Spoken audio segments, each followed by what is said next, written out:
अब हम लोग को क्या करना है, हम लोगों को ऐसे क्वेश्चन करना है जिसमें फील्ड पूरी नहीं होती, ठीक है ना। सपोज हम लोग एक नया कॉन्सेप्ट आज समझने जा रहे हैं कि suppose any particle इंटर्स in the magnetic field reason, और वो मैग्नेटिक फील्ड रीजन को एक स्ट्रिप के बराबर होगा।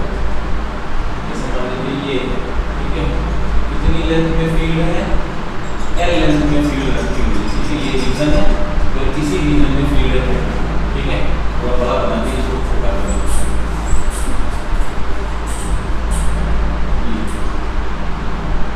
ठीक। तो अब क्या होगा बेटा, ध्यान से सुनना, कुछ प्रॉपर्टीज। पहली चीज क्या इसमें देखने वाला हूं, पहले तो ये सर कि अगर आपने वेलोसिटी धीमे दी है, कम वेलोसिटी दी, तो सर्कल का रेडियस छोटा होगा, क्योंकि आपने पढ़ा है r = mv/qb। अगर यहाँ पे वेलोसिटी कैसी है, कम है, सपोज ये v1 से अगर आपने एंटर किया, ये v1 है, तो ये रेडियस कितनी बनाएगा, r1 बनाएगा। और अगर v1 पे रेडियस बनेगी r1, आपने वेलोसिटी और तेज की तो कितना हो जाएगा, तो रेडियस हो जाएगी r2। v2 पे रेडियस कितनी हो जाएगी, r2 हो जाएगी। और ज्यादा करोगे तो हो सकता है कि इस सर्कल को कंप्लीट कर जाए, ऐसे रेडियस बना सकता है, ये रेडियस है, फिर v3 जब करोगे तो रेडियस l हो जाएगी। अगर अब v4 की वैल्यू कुछ लाते हो ज्यादा, तो ये पार्टिकल क्या होगा, यहाँ से ऐसे निकल के जा सकता है, ठीक है, यहाँ से ऐसा निकल के जा सकता है। तो पहला कंक्लूजन क्या आया, पहला कंक्लूजन यहाँ पे ये है, कंक्लूजन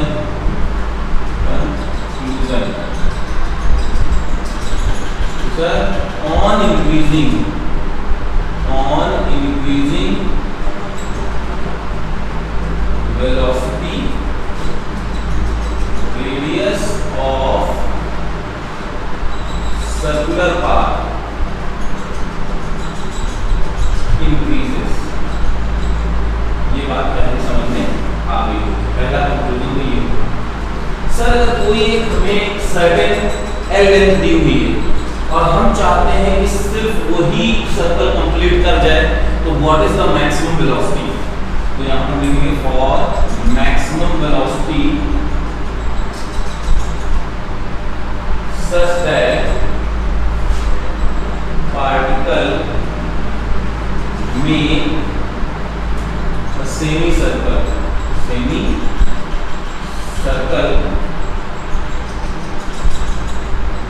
within field। तो अगर ऐसा है तो क्या कंडीशन होगी, सर जो रेडियस है, रेडियस जो सर्कल की बन रही, that should be less than segment length. Magnetic field का जो रीजन है उसकी लेंथ से रेडियस की वैल्यू कम या इक्वल होगी, तभी सर्कल बन पाएगा, ठीक है। तो अगर ऐसी बात है तो रेडियस की वैल्यू आ जाएगी mv/qb, तो v की वैल्यू जो होगी वो qLb/m। तो अगर v की वैल्यू इससे कम हुई तब तो पार्टिकल सर्कल बनाएगा, अदरवाइज वो सर्कल ना बना करके क्या होगा, बाहर निकल जाएगा। तो अब यहाँ पे नेक्स्ट पॉइंट क्या है, if v is greater than qLb/m then particle will emerge out from field region, magnetic field।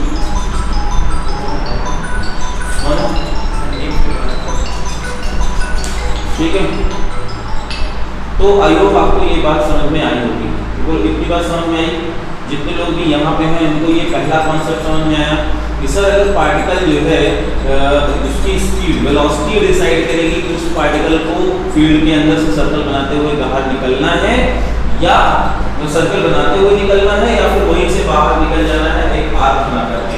तो वो लोग इतनी बात क्लियर है कि नहीं क्लियर है? आदर्श फिर से बता दें।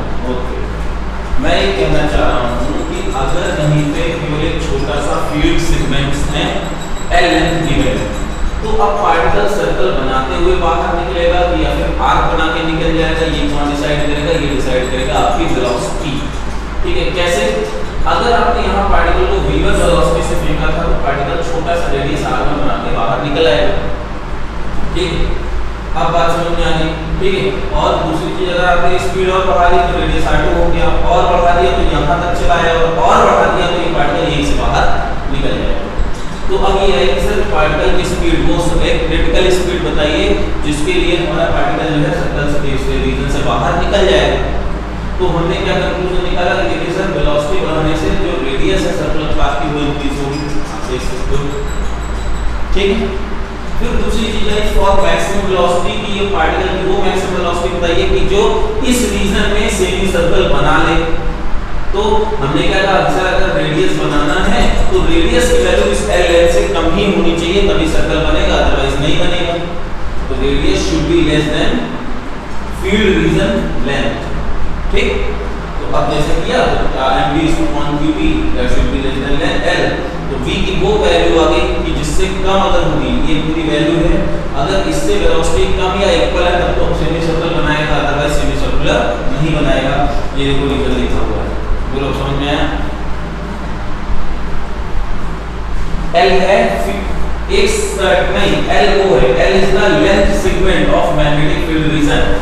अभी जैसे क्या होता, मैंने टुकड़े में मैग्नेटिक फील्ड दे दिया था, है ना? अब क्या हुआ कि ये ऐसा रीजन है जहां पे जो मैग्नेटिक फील्ड है, यहाँ पे मैग्नेटिक फील्ड नहीं है, यहाँ पे मैग्नेटिक फील्ड नहीं है। तो अगर मैग्नेटिक फील्ड नहीं है तो मैग्नेटिक फोर्स नहीं लगेगा, मैग्नेटिक फोर्स नहीं लगेगा तो पार्टिकल सर्कुलर पाथ में परफॉर्म नहीं कर पाएगा। जैसे ही यहाँ पे आया पार्टिकल फिर स्ट्रेट ऐसे मूव कर जाएगा, इनिशियल वेलोसिटी इसकी इधर रहेगी तो सर्कुलर पाथ थोड़ी ना बनाएगा, केवल एक आर्क बनाएगा, काम खत्म। तो बोलो कितनी बात समझ में आई? ओके, अब हम लोग एक क्वेश्चन करते हैं कि सर क्वेश्चन क्या था वो चीज मैं आपको बता देता हूँ। ठीक है, इसको हटाता हूँ। तो हम लोग यहाँ लेके देखते हैं दूसरा कॉन्सेप्ट है, कॉन्सेप्ट 2। इसी में angle suspended by R angle suspended by R at centre. ठीक है ना? कि जैसे मान लो ये हमारे पास था, सपोज ये फील्ड रीजन था, ये मैग्नेटिक फील्ड रीजन है, इसको मैंने डॉट कलर से बना दिया, इसका मतलब ये बाहर आ रहा है। ठीक है ना? डॉट कैसा आ रहा है? बाहर आ रहा है, मैग्नेटिक फील्ड है बाहर आ रहा है। ओके,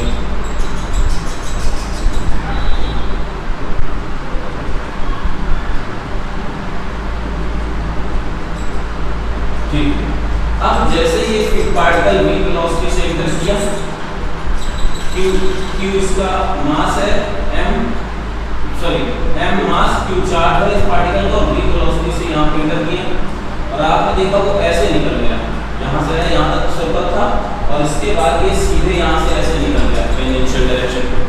तो अब बोला जा रहा है कि सर कितनी आर्क बनाए, आर्क में जो कितना रेडियस बनाया, तो रेडियस तो सबको पता है। अब यहाँ से मान लो सेंटर से कितना इसने बनाया ये देखना है, ये सेंटर से यहाँ पे एंगल कितना बनाएगा ये आर्क, इस आर्क ने एंगल कितना बनाया थीटा।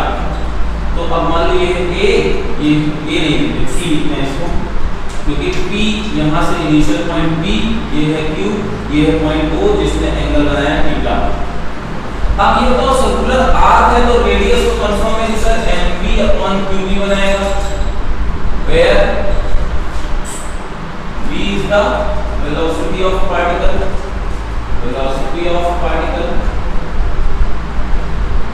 ठीक है ना? v magnetic field strength, magnetic field strength, और q है चार्ज, m है मास। ठीक, ओके। तो सर ये थीटा निकालना है, ये थीटा हम कैसे निकालेंगे? अब देखो ये रीजन तुमको गिवन है ना, सपोज ये x गिवन है, रेडियस हमने निकाल लिया, तो अगर ये थीटा एंगल बना है तो मैं यहाँ पे एक लाइन खींच दूंगा, परपेंडिकुलर लाइन। तो देखो क्या करेंगे, थीटा गिवन है परपेंडिकुलर, ये x तुमको पता है, पता है नहीं पता है? ठीक, अब ये अगर x पता है, ये तुमको यहाँ से रेडियस r पता है, तो एक ट्रायंगल बन जाएगा, कौन सा? इसको m नाम दे देते हैं। यहाँ ट्रायंगल बन जाएगा, ट्रायंगल MOQ जैसे बनेगा, ठीक है। परपेंडिकुलर डिस्टेंस x, ये है रेडियस r, ये है थीटा। तो sin थीटा इक्वल टू क्या होना है, परपेंडिकुलर ऑन r। देखो आपने रेडियस कैलकुलेट करके रखा हुआ है, x आपको गिवन है, तो थीटा निकल के आ जाएगा कि नहीं आ जाएगा, कि कितना थीटा एंगल वो पार्टिकल इस रीजन में बनाएगा। ये सर्कुलर आर्क जो होगी कितना थीटा बनाएगा, ये चीज समझ में आया नहीं आया, बोलो बोलो बेटा, आया ना? ओके, एक बार फिर बता देता हूँ। कोई चार्ज पार्टिकल भी, अब देखो ये क्वेश्चन जो मैं बता रहा हूँ ना, डेफिनेटली ये क्वेश्चन जेईएस के इस करंट सिनेरियो में चल रहे थे। अगर ये क्वेश्चन अभी नहीं कर पाओगे तो ये मान के चलो नहीं हो पाएगा। पार्टिकल को जब आप करोगे तो यहाँ जैसे ही पार्टिकल आया तो उसमें मैग्नेटिक फोर्स लगना शुरू हो जाएगा नीचे की तरफ, तो पार्टिकल यहाँ से ऐसे आना शुरू हुआ। अब अगर ये रीजन पूरा होता तो ये सर्कल बनाते हुए बाहर आ जाता, लेकिन ऐसा तो है नहीं। तो क्या होगा, यहाँ तक तो सर्कुलर बनाया और इसके बाद अब ये बाहर निकल के सीधे निकल जाएगा, क्योंकि आगे कोई मैग्नेटिक फील्ड रीजन नहीं है तो मैग्नेटिक फोर्स नहीं लगेगा। तो इतनी बात क्लियर है। तो अब ये सर्कुलर आर्क जब बना है तो इस आर्क ने कितना एंगल सेंटर पे बनाया है वो निकालना है। तो सर्कुलर आर्क है, ये सपोज सेंटर पॉइंट होगा इसका, तो अगर सेंटर पॉइंट है तो यहाँ से ये रेडियस तो बराबर ही होगी। नहीं तो लेंथ अब हम लोग पता कर सकते हैं कैसे, अब लेंथ ये कैसे पता कर पाएंगे, तो सर ये कैसे पता होगा, तो theta is equal to arc upon radius भी होता है ना। तो sin theta is equal to, भाई यहाँ से हमने थीटा निकाल लिया ना, बोलो भाई, यहाँ से हमने थीटा निकाल लिया कि नहीं निकाल लिया।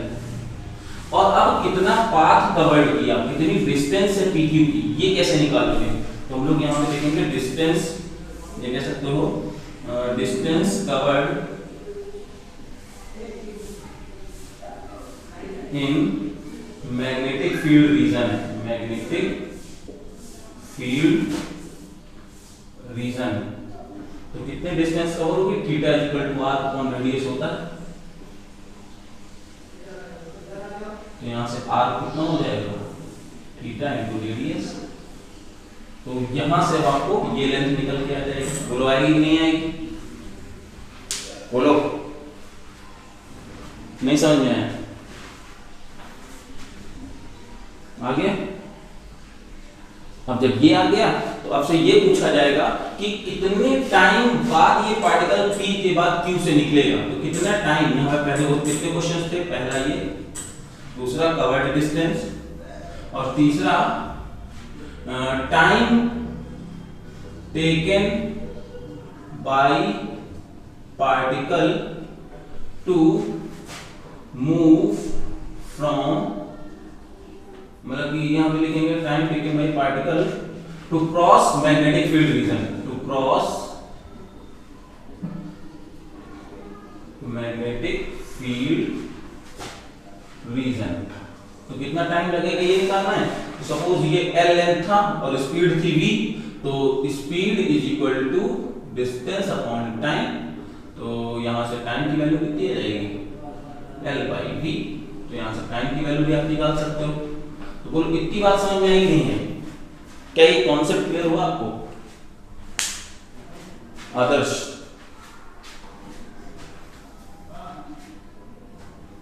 हाँ, आर्क की लेंथ ली जाएगी और आर्क की लेंथ ली जाएगी, स्पीड तो v ही होगी, तो टाइम निकल आएगा।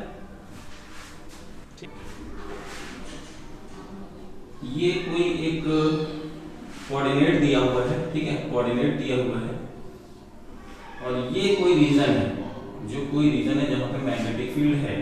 तो ये है x is equal to a, ये है x is equal to b, तो ये है x एक्सिस, ये है y एक्सिस, ठीक है। और यहाँ पे मैग्नेटिक फील्ड सपोज डॉट करके दे दिया गया है।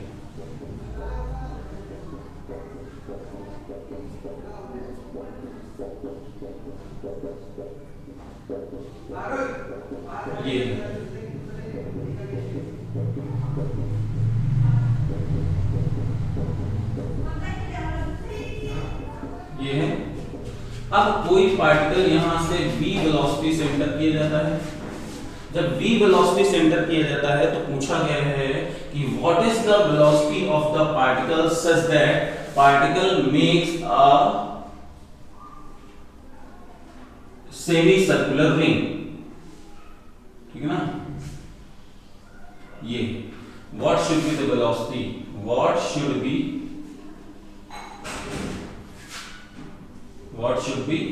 velocity so that particle makes a complete semicircle। ये है क्वेश्चन। आई होप आपको क्लियर हुआ होगा। जरा इसकी वेलोसिटी निकालो जिसके लिए वो सेमी सर्कल बना दिया। हाँ, पार्टिकल का चार्ज और मास, चार्ज गिवन है Q, मास गिवन है M, मैग्नेटिक फील्ड स्ट्रेंथ दी हुई है B।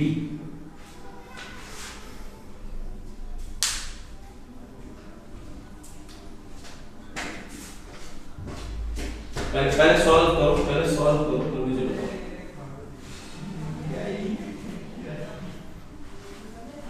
हाँ, तो एक्सप्रेशन क्या है बोलो। Q कैपिटल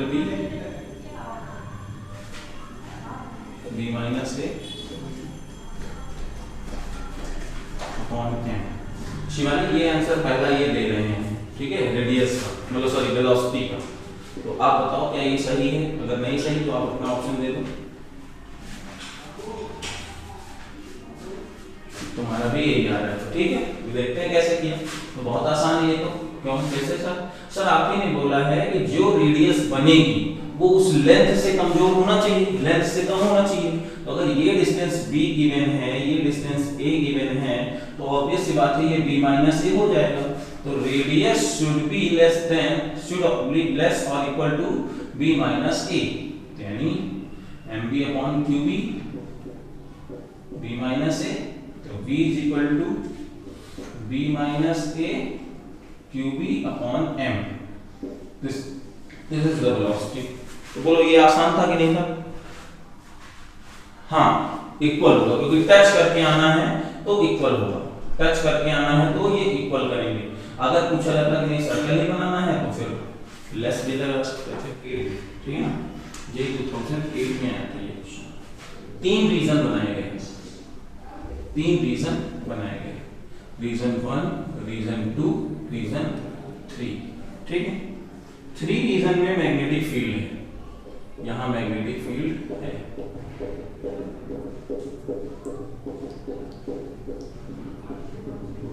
ठीक, यहां पे मैग्नेटिक फील्ड है।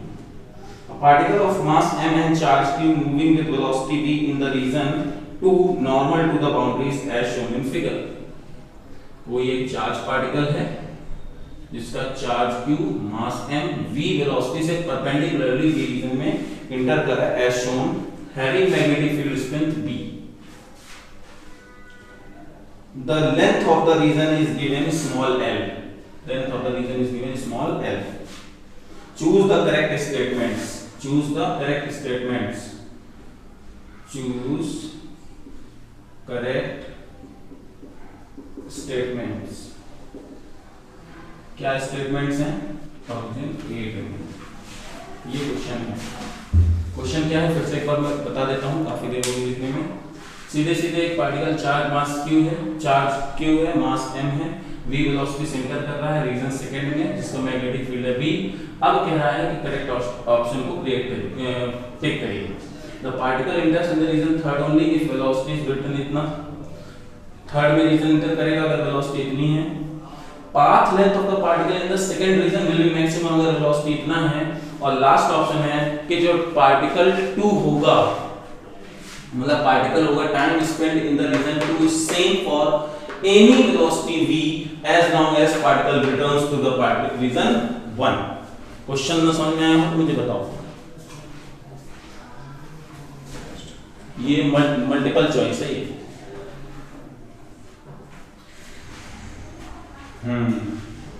शिवानी बताओ।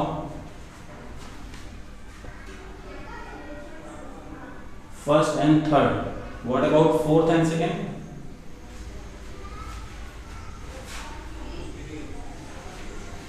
फोर्थ का समझ में नहीं आ रहा है, ओके ठीक।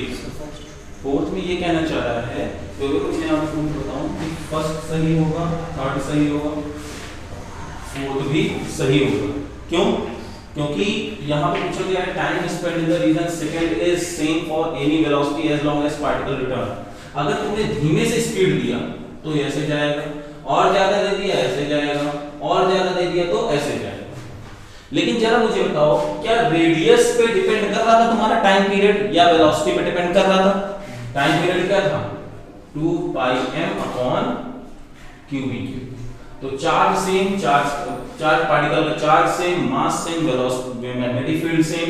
तो क्या होने वाला है कि जितनी देर तक ये रहेगा उतनी ही देर तक ये पार्टिकल यहाँ पे रहेगा। तो बोलो ये क्वेश्चन क्लियर हो कि नहीं हो? आ गया ना? ठीक। तो इस तरीके के क्वेश्चंस भी आप ट्राई कीजिएगा। अगर आपको कोई क्वेश्चन नहीं आता है तो आप मुझे बताइए, क्योंकि ये कॉन्सेप्ट अच्छे हैं, आज के डेट में चल रहे हैं। ठीक है, तो अब हम लोग करते हैं force on current carrying wire. अभी तक हम लोगों ने एक चार्ज पार्टिकल की फोर्स लगाए थे, अब हम लोग क्या करेंगे, पूरे के पूरे वायर में देखेंगे कितना मैग्नेटिक फोर्स लगेगा। ठीक है, जैसे हम लोग बात करते हैं, डेरिवेशन करना है कौन सा, force on current carrying wire placed in uniform magnetic field. ठीक है, अब ये डेरिवेशन करना है, क्योंकि अब हम लोग motion of charge particle complete कर चुके हैं। उसके क्वेश्चंस अगर आप जितने जहां मिले जैसे मिले आप करिए, ना आए तो आप कुछ भी करिए। ठीक है, तो जैसे ये रीजन है, हम लोग ये यूनिफॉर्म मैग्नेटिक फील्ड है,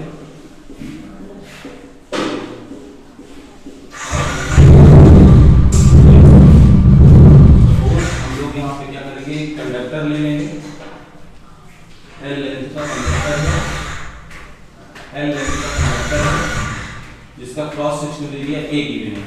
ठीक है, क्या वो 40 मीटर 10 1 मिनट होल्ड करना। अभी अगर टाइम ये सपोज ये L लेंथ का कंडक्टर है और क्रॉस सेक्शनल एरिया है A, और यहाँ पे करंट फ्लो हो रही है I। ठीक है, ये है मैग्नेटिक फील्ड रीजन B। तो बेटा ये बताओ, I करंट जो फ्लो होती है वो किसकी वजह से फ्लो होती है? नंबर ऑफ इलेक्ट्रॉन्स की वजह से फ्लो होती है। नंबर ऑफ इलेक्ट्रॉन्स की वजह से फ्लो होती है, जो कि ड्रिफ्ट वेलोसिटी vd से आगे बढ़ रहे होते हैं। बढ़ रहे होते हैं कि नहीं बढ़ रहे होते? ठीक है, तभी तो करंट I आती है। तो अब ये इलेक्ट्रॉन है, चार्ज पार्टिकल है, v वेलोसिटी से मूव कर रहे हैं in the region of magnetic field, तो फोर्स तो लगेगा ही लगेगा। ठीक है, तो मैं यहाँ पे एक डेरिवेशन करना हूँ, तो लिखता हूँ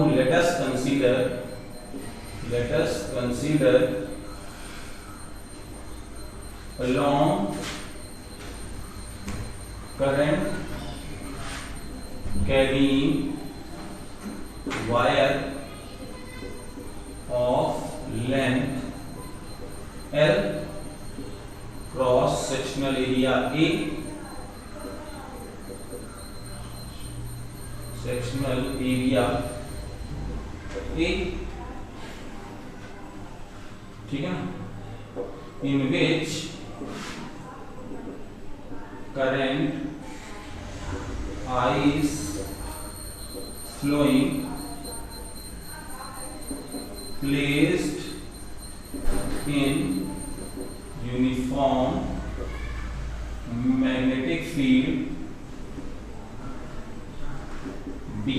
ठीक है, let small n number of electrons per unit volume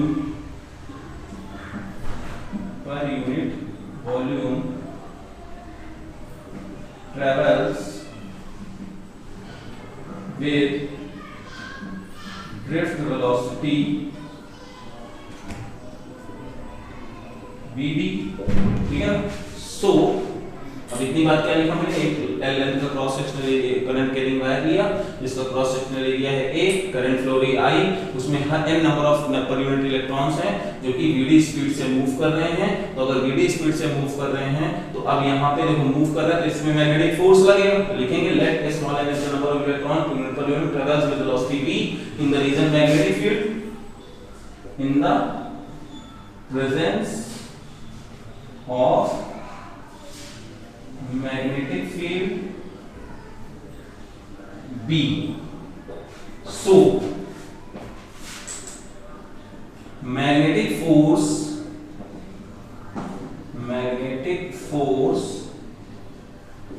experiences by electron कितना हो जाएगा, F इलेक्ट्रॉन जो आएगा वो हो जाएगा QVB होता है, QVB sin थीटा, तो Q की जगह पे E आ जाएगा, V की जगह VD आ जाएगा, B sin थीटा। लो भाई ये आ गया, बोलो आई बात नहीं है, लॉरेंस फोर्स ये होता है QVB sin थीटा, तो एक इलेक्ट्रॉन पे लगने वाला फोर्स ये आ गया, ठीक है ना, इतने एक इलेक्ट्रॉन पे लगने वाला फोर्स ये आ गया। अब अगर इतनी बात समझ में आई कि नहीं आई आदर्श, तो ठीक है, अगर इतनी बात समझ में आई है एक इलेक्ट्रॉन पे लगने वाला फोर्स इतना है और फोर्स किधर लगेगा, सर आप ही ने बताया था कि इलेक्ट्रॉन के लिए ये वाली डायरेक्शन कंसीडर किया जाता है, तो फील्ड लाइन के अंदर वेलोसिटी है इधर, तो इलेक्ट्रॉन है तो फोर्स लगेगा ऊपर, ठीक है ना, एक इलेक्ट्रॉन पे लगने वाला फोर्स ये, तो टोटल फोर्स ऑन वायर कितना हो जाएगा, टोटल फोर्स ऑन वायर, तो हम लोग देखते हैं टोटल फोर्स ऑन वायर कितना हो जाएगा,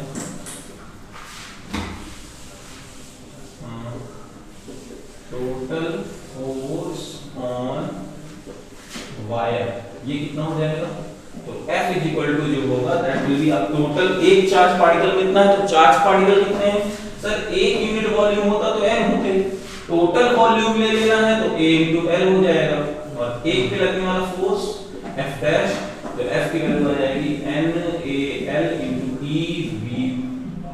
EV sin थीटा। तो जरा यहाँ से क्या चीजें लिख सकते हो, आपने पढ़ा है I equal to NeAVD पढ़ा है ना, तो अब NeAVD पढ़ा है, NeAVD ये मिलके क्या बना लेगा I, तो F इक्वल टू हो जाएगा IBL sin थीटा। अगर वेक्टर फॉर्म में चाहिए इन वेक्टर फॉर्म तो कितना हो जाएगा F इक्वल टू, अब I तो अलग रहेगा L क्रॉस B, ये देखो वेक्टर फॉर्म में आ गया, बोलो ये डेरिवेशन समझ में आया कि नहीं आया।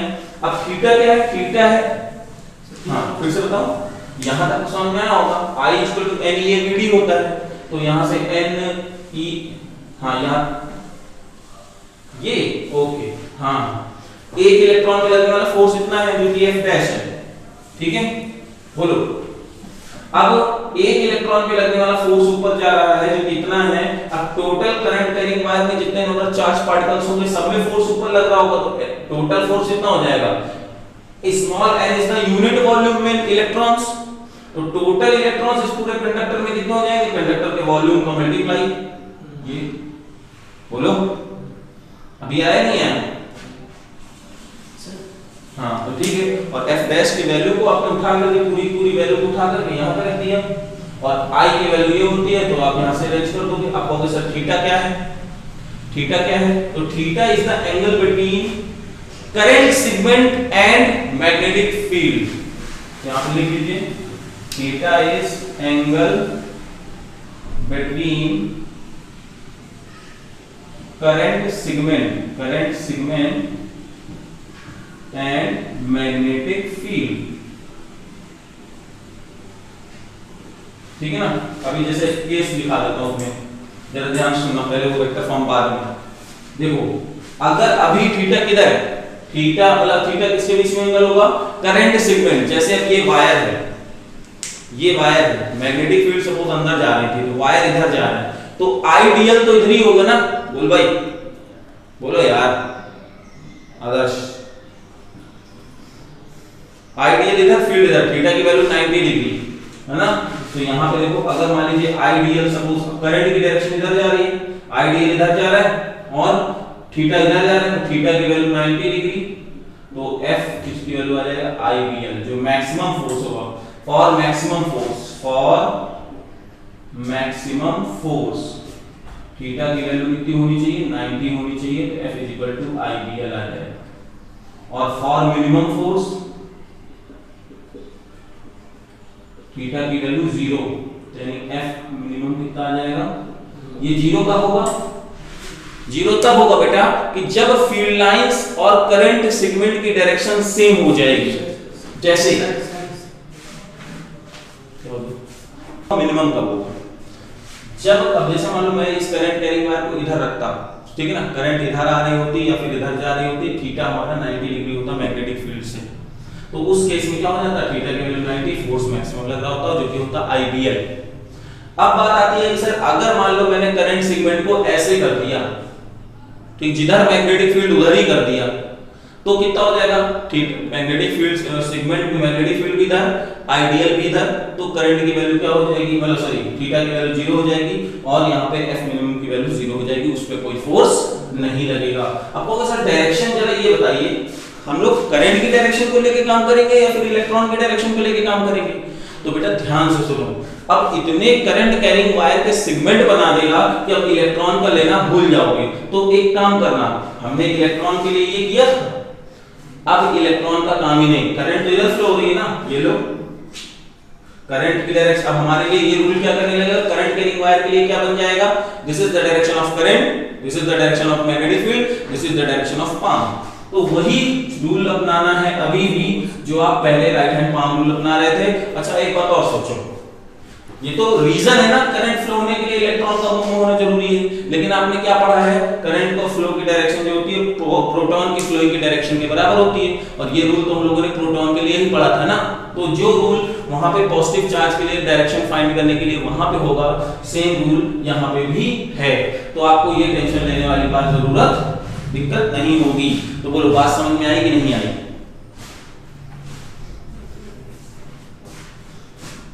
हाँ, जो या तो कोई बच्चा इलेक्ट्रॉन को लेकर के बोल सकता है, लेकिन कोई बच्चा करंट की डायरेक्शन को लेकर बोल सकता है, डायरेक्शन सेम है, लेकिन मैं आपको सजेस्ट कर क्या कर रहा हूं कि अब हमें इलेक्ट्रॉन को मैंने यहां तुम्हें समझाने के लिए तो बता दिया डेरिवेशन के लिए कि एक, क्योंकि आपने पहले अभी तक क्या पढ़ा था, आपने फ्लोइंग चार्ज की वजह से मैग्नेटिक फोर्स पढ़ा था, तो चार्ज यहाँ पे इलेक्ट्रॉन्स था तो आप चार्ज ही पे तो लगाओगे, लेकिन अब कलेक्टिवली मैं आपको क्या सजेस्ट करूंगा, आप अब इलेक्ट्रॉन की डायरेक्शन को भूल जाइए, आप सीधे करंट की डायरेक्शन को कंसीडर करिए और वही राइट हैंड पाम रूल लगाना है जो अभी तक आप लगाते चले आ रहे थे। बस फर्क इतना हो जाएगा, वहां पे आप charge particle positive charge particle की डायरेक्शन को थंब डिनोट कर रहा था, यहाँ पे करंट की डायरेक्शन को डिनोट करेगा। ठीक है, तो ये आ गई, तो बात समझ में आई कि नहीं आई? बोलो भाई, आ गया? और वेक्टर फॉर्म में क्या रिप्रेजेंट करता है, तो वेक्टर फॉर्म में मैं आपको रिप्रेजेंटेशन दिखा दूं।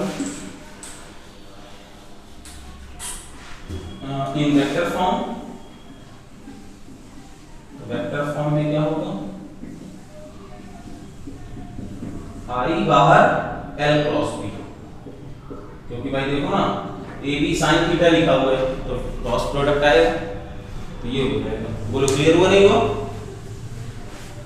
बोलो इतनी बात नहीं, जरा देखना कैसे, देखना कैसे, करंट सेगमेंट इधर जा रहा है, करंट सेगमेंट इधर जा रहा है, ए क्रॉस बी, बी अब किधर से जा रहा है, करंट से इधर, हम किधर गया ऊपर, ऐसा में नहीं है। अगर बी क्रॉस ए कर देते, बी क्रॉस ए कर देते तो गलत हो जाता, बी इधर अब एल की तरफ जा रहा तो नीचे जाना चाहिए, तो ये गलत हो जाएगा, L cross B is the right answer. तो आई होप आपको ये डेरिवेशन समझ में आया होगा। आगे बढ़ते हैं।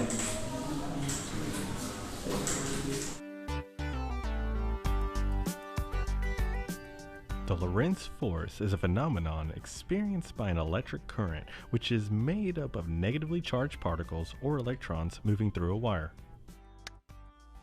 Shown here as yellow particles, electrons move from negative to positive. However, the convention is to think of electrical current as moving from positive to negative, so that's how we'll show it here using red particles.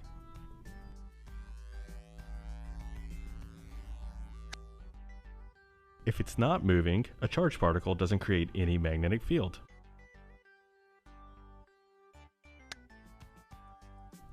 But when it moves, it generates a little magnetic field around it, shown by these green arrows.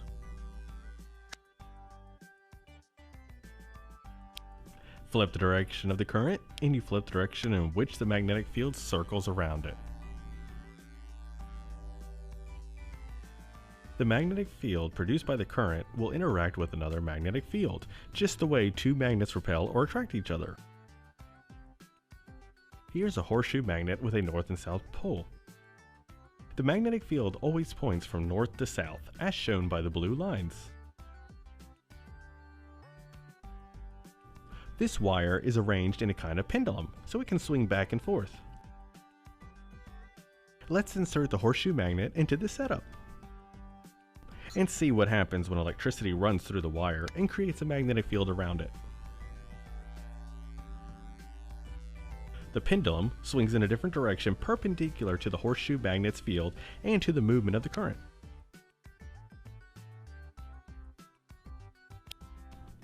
If we reverse the direction of the current, the magnetic field it generates will turn in the opposite direction, causing, in turn, the pendulum to swing in the opposite direction. Flipping the horseshoe magnet around to reverse the magnetic field around the pendulum will also cause the wire to swing in the opposite direction. The Lorentz force is what makes our electric motors work. Without this force, our modern world would be quite different. Suppose एक current carrying wire है जिसमें 10 ampere current flow हो रही है, इससे ये कुछ दूरी पे एक स्क्वायर रखा हुआ है, कुछ दूरी पे ये स्क्वायर रखा हुआ है जिसकी ये साइड है 5 सेंटीमीटर, नहीं 2 सेंटीमीटर, ये गिवन है 5 सेंटीमीटर, ठीक है, क्लियर है, और ये भी गिवन है कितना 5 सेंटीमीटर, ठीक। इसमें करंट फ्लो हो रही कुछ ऐसे, ये करंट फ्लो हो रही 2 एम्पियर, ठीक, ये है A B, P Q R S लेते हैं ज्यादा बेटर रहेगा, पी क्यू आर एस, तो ये इनफाइनाइट लॉन्ग वायर है। तो कह रहा है कि what is the net force acting on the rectangular current carrying loop in given figure find net force acting on current carrying loop, ठीक है, ये क्वेश्चन समझ पाए, नहीं समझ पाए? अब देखो क्या होगा बेटा, अब देखो सेगमेंट पहले मैं क्वेश्चन बता देता हूं इसको कैसे करेंगे। अब जैसे यहां पे देखो, इसको रीजन मैं मान लेता हूं 1, इसको रीजन मान लेता हूं 2, तो यहाँ पे इसकी वजह से मैग्नेटिक फील्ड तो अंदर जाएगी, यहाँ पे अंदर जाएगी और यहाँ पे भी अंदर ही जाएगी, लेकिन प्रॉब्लम ये है कि सर V1 और V2 का मैग्नीट्यूड क्या होगा, डिफरेंट होगा। V1 और V2 का मैग्नीट्यूड डिफरेंट होगा, क्यों? क्योंकि इनफाइनाइट लॉन्ग वायर की वजह से मैग्नेटिक फील्ड का आपने फॉर्मूला क्या बताया है, magnetic field at point A, magnetic field at point 1, तो V1 आ जाएगा जैसे म्यू नॉट 2I और 4 R1, तो ये हो जाएगा यहाँ से 10 पावर -7 2 into 10 अपॉन ये डिस्टेंस है 5, ये हो जाएगा 5 into 10 पावर -2, हो जाएगा 2/5 into 10 पावर ये -2 पर जाएगा, तो प्लस में जाएगा, तो यानी -5 और यहाँ -4 टेस्ला, और किधर जा रही अंदर, ये V1 आया। सिमिलरली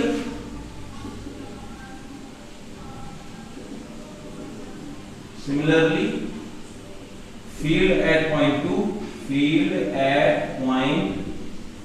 तो V2 हो जाएगा, इसका एक्सप्रेशन रखोगे mu naught 2I upon 4 R2, R2 की वैल्यू क्या हो जाएगी 5 + 2 7, सॉल्व करोगे तो 2/7 आ जाएगा into 10 पावर -4 टेस्ला। बोलो इतनी बात क्लियर है? अब जरा देखना यहां पर, हाँ बोलो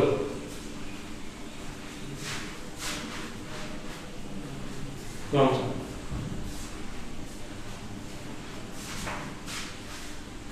अरे भैया ये बताओ कि जैसे अब ये इनफाइनाइट ग्राउंड वायर है, तो अब यहाँ पे करंट कैरिंग वायर है, तो इसी जगह पे तो फील्ड निकालोगे और एक यहाँ पे निकालोगे।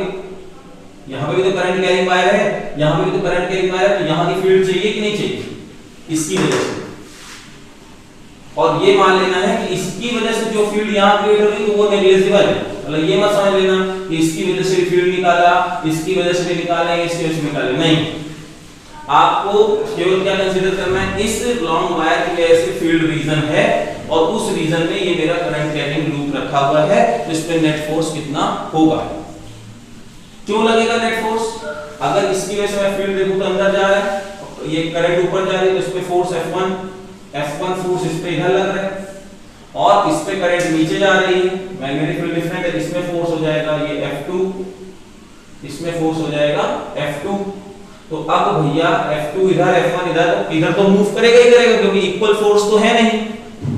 बोलो भाई, नहीं समझे?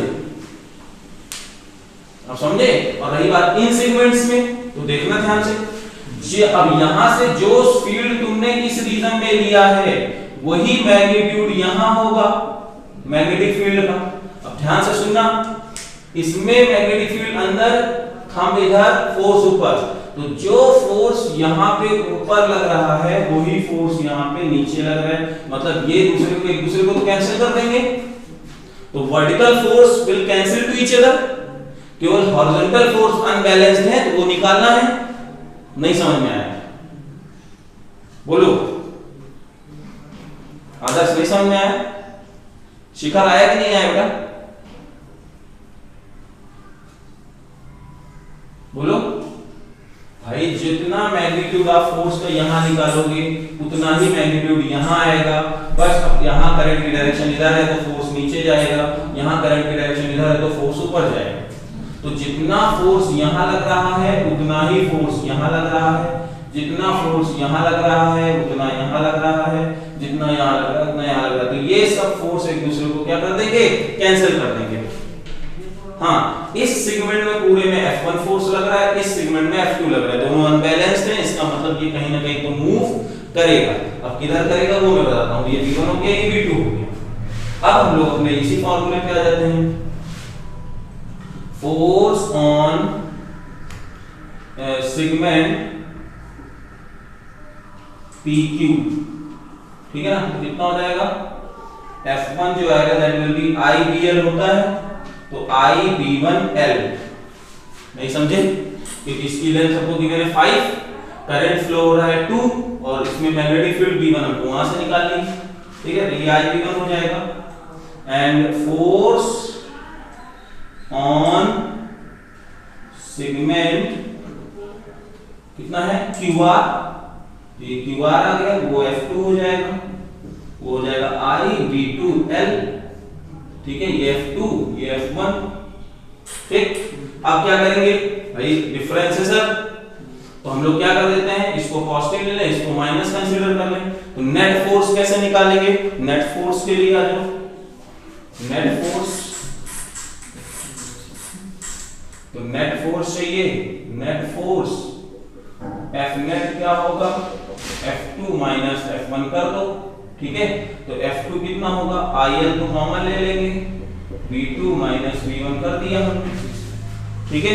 और जैसे ही किया तो I की वैल्यू कितनी है यहाँ पे? 2 एम्पियर, और L की वैल्यू है 5 सेंटीमीटर, और V2 की वैल्यू थी 2/7 माइनस 2/5 इंटू 10⁻⁴।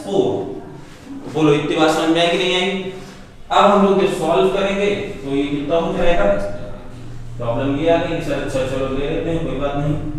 तो ये 10⁻⁴ तो यहाँ -6 हो जाएगा, 10 2 भी 20 into 10⁻⁶ और 5 - 7/35, तो 2 आ जाएगा, यहाँ 4 7 -8/7 into 10⁻⁶ न्यूटन।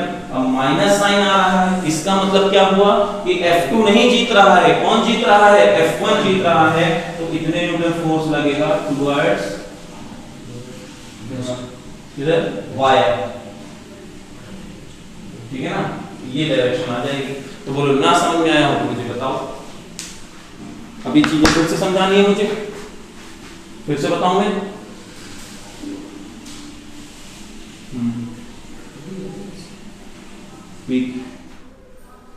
PQ और RS, हाँ मैग्नेटिक, इसकी वजह से मैग्नेटिक फील्ड होगा, लेकिन प्रॉब्लम ये है जितना इसके इस मैग्नेटिक फील्ड इस सेगमेंट में निकल के आएगा उतना ही यहां से इस सेगमेंट में निकल के आएगा।